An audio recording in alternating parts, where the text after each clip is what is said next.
Bagaimanakah manusia menempuhi kehidupan di akhir zaman?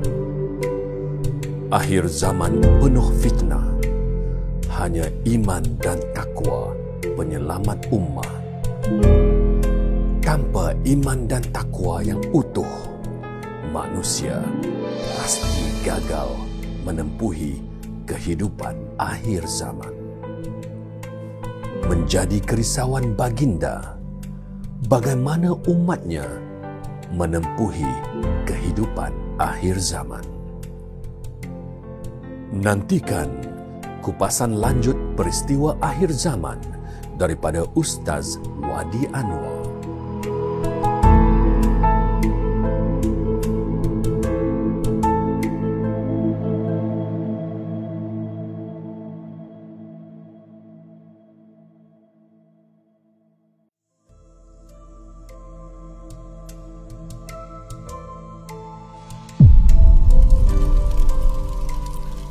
Assalamualaikum warahmatullahi wabarakatuh. Bismillahirrahmanirrahim. Alhamdulillah wassalatu wassalamu ala Rasulillah wa ala alihi wa sahbihi wa man walah wa la haula wa la quwwata illa billah. Wa ba'd.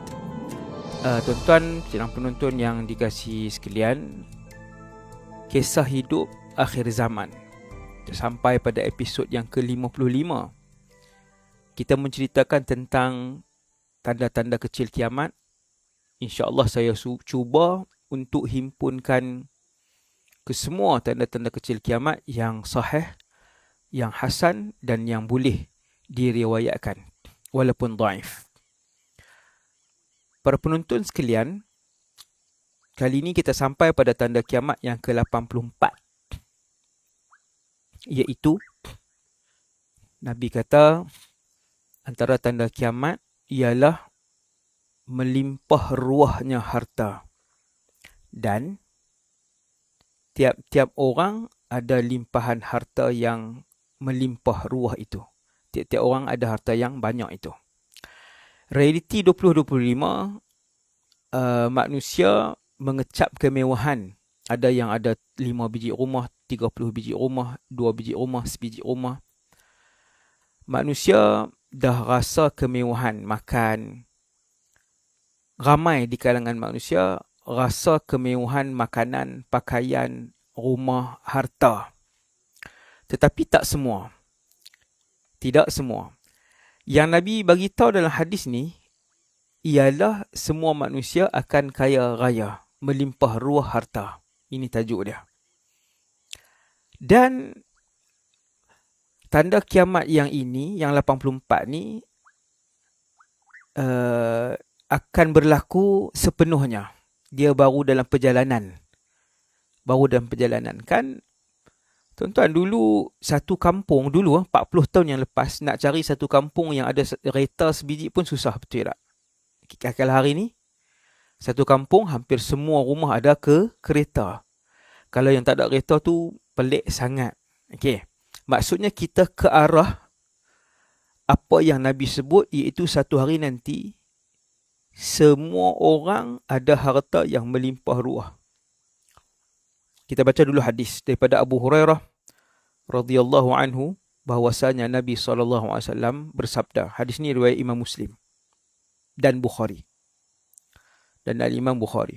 Kata Rasulullah, la taqumus sa'ah hatta yakthura fikumul mal. فيفيض حتى يهم رب المال من يقبله منه صدقة ويدعى إليه الرجل فيقول لا إرب لي فيه. Kiamat takkan berlaku sehingga tanda ni berlaku. Kena berlaku dulu tanda ni, baru berlaku kiamat. Itu maksud dia, saya terang siap. Tidak akan berlaku kiamat sehingga harta akan jadi banyak dalam tiap-tiap keluarga di kalangan kamu semua. Fayafid, melimpah ruah, sehingga pemilik-pemilik harta yang super banyak ni, ada yang super banyak, ada yang banyak, tapi tak ada orang miskin. Saya ulang, tidak ada orang miskin ketika itu. Sehingga pemilik-pemilik harta yang banyak ini risau, mempunyai masalah, resah. Apa keresahan dan kerisauan dan masalah orang-orang yang kaya ni? Siapa nak terima zakat dia? Ataupun siapa yang nak terima sedekah dia? Sampai tak ada orang ni dalam dunia, tuan-tuan. Benda ni bukan berlaku di satu kampung tau. Berlaku di seluruh bumi ni. Yang Islam dan yang tak Islam. Tak ada orang miskin. Sampai orang-orang yang kaya-kaya ni duk fikir, duk pening kepala, risau, siapa dia nak ambil zakat aku ni, siapa dia. Sehingga kan Rasulullah nak ceritakan suasana tu, tuan-tuan tahu apa dia? Sehingga Nabi nak cerita suasana tu, orang kaya ni yang duit rata yang banyak ni, bila dia nak keluar zakat ataupun sedekah, dia pergi jumpa dah satu orang yang dia bagi dia adalah susah bawah pada dia, dan orang tu kata apa? La irbali fi.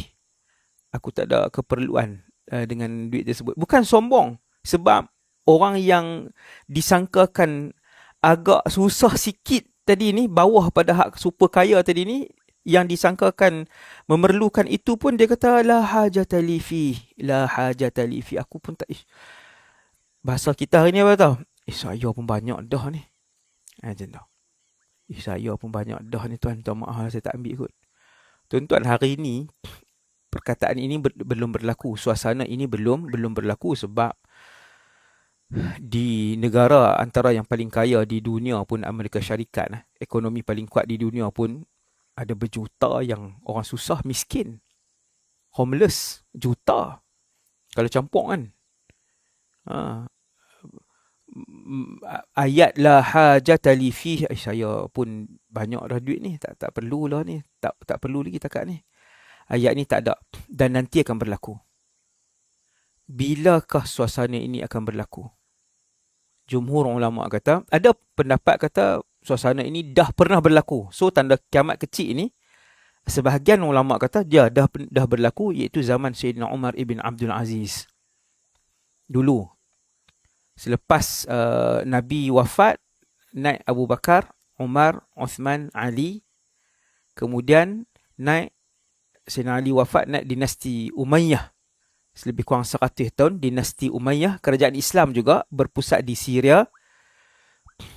Salah seorang presiden ataupun Amirul Mukminin, Khalifah dinasti Umayyah ni namanya Umar bin Abdul Aziz. Dia dah belakang-belakang dah.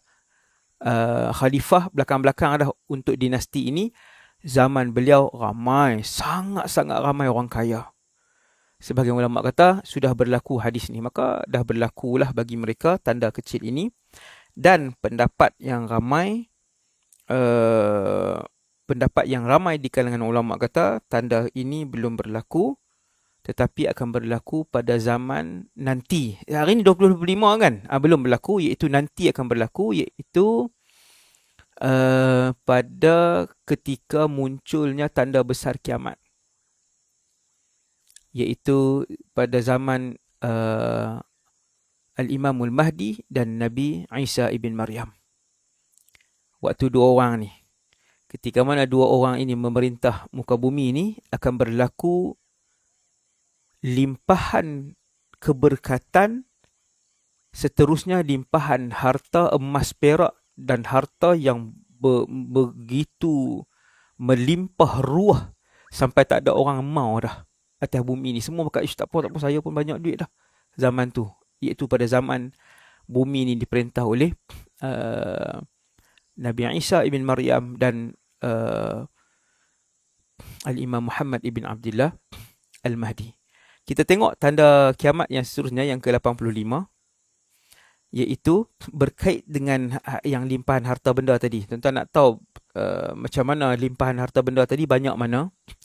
Saya bacakan tanda kiamat yang ke-85 daripada Abu Hurairah radhiyallahu anhu, bahwasanya Rasulullah sallallahu alaihi wasallam bersabda, taqi'ul ardu afladha kabidiha, taqi'ul ard afladha kabidiha amthal al-usṭuwan min al-dhahab wal-fiddah, فيجيء القاتل فيقول في هذا قتلت أو قتلت، ويجيء القاطع فيقول في هذا قطعت رحمي ويجيء السارق فيقول في هذا قطعت يدي ثم يدعونه فلا يأخذون منه شيئا.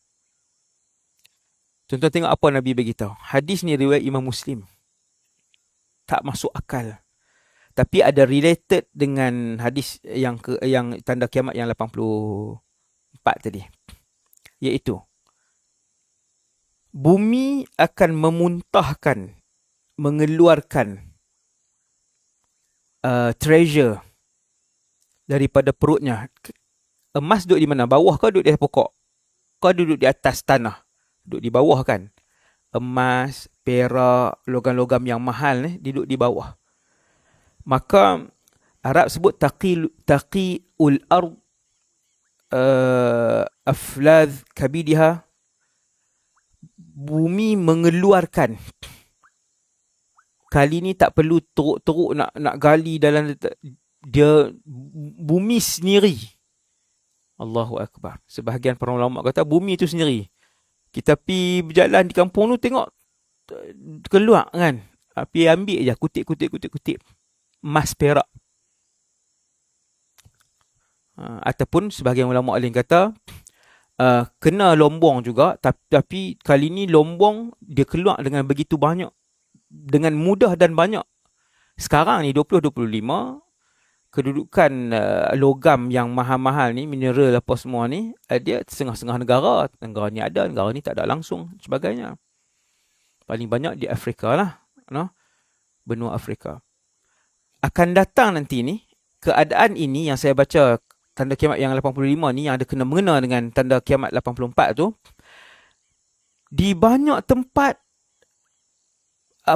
boleh didapati emas dan perak dengan begitu mudah. Sehingga Nabi kata apa? Dengan begitu mudah ni sampai apa? Amthal al-ustuan min al-zahab wal-fiddah.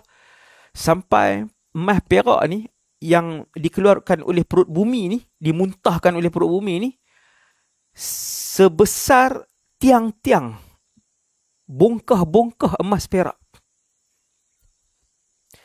Berbongkah-bongkah emas perak. Nabi sebut ustuan. Ustuan ni besar daripada bongkah. Bongkah ni kalau besar kursi ni, satu bongkah emas, satu bongkah perak. Nabi tak sebut bongkah, Nabi sebut ustuan. Ustuan ni tiang yang macam tuan-tuan duk tengok tiang-tiang Rom duk punya binaan tu kan, ada tiang-tiang besar pemeluk, 2 pemeluk, 3 pemeluk tu.